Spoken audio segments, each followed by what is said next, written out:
It's just a nice touch when we rigged it out. And we programmed the gauges so the port be red. See, you got port, you got starboard, you got red, you got gray. That's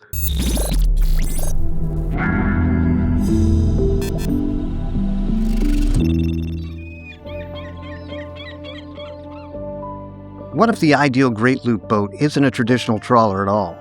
This 42-foot all-weather aluminum catamaran has twin diesels, a 15-knot cruise, and a stated 700-mile range. Stable, rugged, and built for serious conditions, this might be the Great Loop boat most people never saw coming. Welcome back to YachtLens. We're at BRIX Marine headquarters in Port Angeles, Washington, with our friend Charlie Crane and Vince Eastburn, who are taking us aboard the incredible Nomad. Take it away, Charlie. So, welcome, Rick. We are about to untie and head south and try to do the Great Loop. This would be a great loop trawler. This is the perfect boat for that. Yeah. Explain how this is a little bit different than the traditional trawler. Well, it's aluminum, number one. Number two, it's a catamaran. So you got the best of two worlds there. Being a catamaran is safe and stable. So you're going to like cruising on this boat because it's not going to get the roll of monohull will get. So we got this showcase staircase back here, and to come up my board, or you got the starboard or port gate to come on here. And then it's got an emergency ladder right there. So if you fall overboard, you get back on easy. Really unique design. Yeah. Well, come on up and check it out, Rick. So you're just now getting into the cockpit, and this owner does a little bit of fishing, but not a lot, as you can see by the rod holders. He's got some downrigger pads here and there with the electrical underneath, if you want an electric downrigger. Got a crab pot puller here, aft station. It's great for when you're fighting a fish or you want to back into a marina slip. It's just fitted out with everything you need. Right, and it's got the cutting board up there for cutting bait up or filleting your fish. One thing we're pretty famous for is the gut chute. So once you're filleting a fish up, just put them down the chute and feed the crabs in the water. Giving back. Yep. Yeah. And is this all storage here? Yep. As you can see, it's got cleaning materials in there. Yeah. A little bit of fuel for the outboard, and obviously those are the stairs to the bridge, sun deck. Yeah, we'll get up there in a bit. But you can just feel how heavy duty this is. And we just took this boat out. We're going to show you a couple of challenges, but we have a wine glass challenge. And we passed. It's amazing how stable this boat. Yeah, I don't know. You wouldn't try this on a lot of boats at top speed. Bow thruster control for back here. Got a remote there for GPS, and you got more tackle rod holders here for putting them overhead there. And what else? We got two LED floodlights. Faster. And more storage on the side, obviously. You rigged for everything you need from here to Alaska for sure. Oh, come on and check it out, Rick.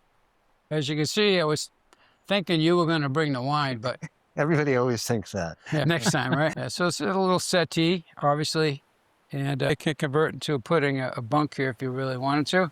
Underneath there's a ton of storage, which there is all kinds of supplies in there right now for engine parts, generator. This guy that owns this boat is meticulous about what he has for supplies. He doesn't want to break down and not be without the right equipment to fix something. And the galley is huge. You know, he set it up for when he goes fishing and crabbing. Obviously, he's got a professional vacuum packer up here. Yeah, this is, first off, it's massive. It just feels massive. Yeah, and an oven, cappuccino maker. All the essentials.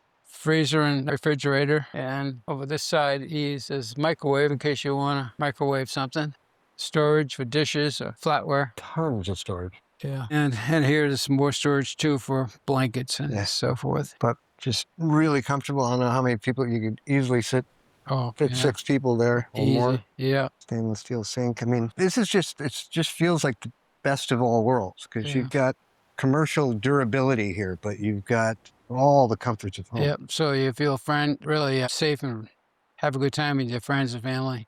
Yeah. It's got the bars here in case it ever gets really rough out there. There's 2, one on each side, and lots of storage in the drawers and cabinets below. If you want to see this, there's a storage here. It's endless. Yeah. So as you move forward, you have a port in the starboard stateroom, and they have their own head and shower also. But you go down there. Very wide and secure. Down to both staterooms. Huge bed. Yeah. So this is a starboard stateroom. It has its own port lights here, bonded in. Great natural light. Uh-huh. Great fit and finish. Great access up here. Egress hatch there, so for escaping or getting some air into the stateroom. And then directly across, Really nice size head. Yeah. Wet head. And we head back up. Yeah, Vince pointed out all the racks here for all the coat hooks here for hanging your gear. Yeah, everything's so well thought out. We'll get up to the helm in a minute. Port side stateroom next. I think this is a little bigger. It's really comfortable. You're definitely not going to be cramped. Again, lots of natural light. Yeah. It's actually a mirror of the other stateroom. So another wet head on the port side. So that's the main cabin, and I'm going to go up to the pilot house and introduce you to Vince. He's a company captain and a full-time after delivery service manager. That's one great thing we offer with our boats. So if you have an issue or a question, Vince is there just about 24/7 on his cell phone for you. So you want to take him up to the pilot house? Sure. Wait till you see this helm. Yeah, this is our pilot house. It's a, it's a raised pilot house, which is nice. It gives you a good view, especially when you're docking. You can see the bow. You know where you're at. Yeah. You know where your bow is. You know where your stern is. Fantastic visibility. I think it's laid out pretty nice. It's pretty user friendly. Like over here, we've got the tank tender, so you can see all your water tanks and your fuel tanks and your diesel tank. This is the heater control. It has hydronic heat, so it makes hot water underway. And you can make it with the engines if you want to make hot water with just the engines. And when you're in port, you fire the heater up. And it makes hot water as well. AC outlet. This is your inverter charger control panel right here. Yeah. And you've got your AC on this side right here. And then everything on this boat has circuit protection, even the gauges. And these are all push to reset breakers. And then this is the DC panel here. Controls the lighting, the head, engine room lights and fans, and just about everything on the boat. We've got dash fans, a fancy computer holder here if you want to put your iPad there. Glenn Jennings controls, 12-inch Garmin. I think this is a 8612 Autopilot ship reader. If you want to download your own charts, valve thruster control. This is for your raw water to your engines. It's an alarm that lets you know if you have water or not, which is nice to have. It's got your compass.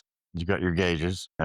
These gauges, it's just a nice touch when we rigged it out. We programmed the gauges so the port to be red. There's that alarm I was talking about, because right now we're sitting here and it's not pumping water. But that's going to let you know anywhere on the boat it's pretty loud that you have an issue. You got port, you got starboard, you got red, you got green. Fuel gauge starboard, fuel gauge port. They're 350-gallon tanks, I do believe. This is your steering, rudder angle. And it's electric steering too. I can steer this boat with one finger. This autopilot, I came from Anacortes to Port Angeles last weekend before last. As soon as I left the Grand Can, coming out of the harbor, Anacortes, I drew a line to the red buoy over here at the Coast Guard station. Never touched the wheel the whole way here. Came within 40 feet of it. It was like a test. It was almost like a game. It was fun, and it was spot on. This is your anchor winch override so that nobody could mess with it. These are your battery switches. If I wanted to turn the batteries off right now, I just go click, click, click, and want to turn them on, you just go click, click, click, and they're labeled. That way I don't have to crawl down in the engine room. You got USB outlets here, for charging your phone or whatnot. It's got a 6K Northern Lights generator, just the control panel here. Nice to have. Your bilge panels right here.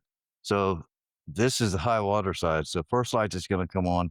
And these are also red and green to give you an idea of, where the water's coming from where. And it's actually labeled to tell you which compartment it is too, which is a nice, it lights up, you look, you know where it's at, you know where to go. Things happen in a hurry on the water. It's got twin 4145 John Deere's. Their thing makes insane fuel mileage. I mean, the boat range is 700 miles without having to fuel up. 600 gallons of fuel. It's 1.5 miles to the gallon at cruise at 15 knots. That puts you at about 700 miles. And still have a little reserve. Pretty much the pilot house. You got lots of room for people to sit. You've got two settees. Very inviting. It's very cool though. Just fantastic visibility. Yeah. And top side's got a big water tank, just gravity fed, and also has that deep breeze up there. I believe Charlie probably showed you that. Been a fun boat to drive. Let's go take a look at the John Deere's and the engine compartments. And we have on the port side, electric battery switches and automatic charge relays. All the batteries, house batteries and start batteries, are down below this plate here. House and start batteries. And then the inverter runs off the house pack. Everything is just fantastic. Shaft and wheels, got a nice shaft guard. Nobody's going to get into that shaft down there. Yeah. Everything's covered. And these are John Deere 4145s. Really great access, isn't it? Yeah. Okay. It's got wet exhaust with muffler, so it's a fairly quiet boat when we're underway. You got the starboard side. Yeah, obviously being a catamaran, you're going to have 2 engine rooms. Yeah. Generator, hot water heater, and other thing we have on the generator, you'll notice that there's two mufflers. It goes into this vernalift first, the little round can down below, and it comes up into it's called a gen set. And what it does is it separates the dry exhaust from the wet exhaust, and the water leaves just right below the water line, so you're not sitting there. People don't like listening to that water just splashing. It makes it really quiet. It also gives you more volume if you have a cold start, so you're not hydrolocking the generator. Well, that's it. And it's an art form. I've been doing it 48 years. Keep saying I'm going to retire, but I haven't yet. Why would you? You're having so much fun.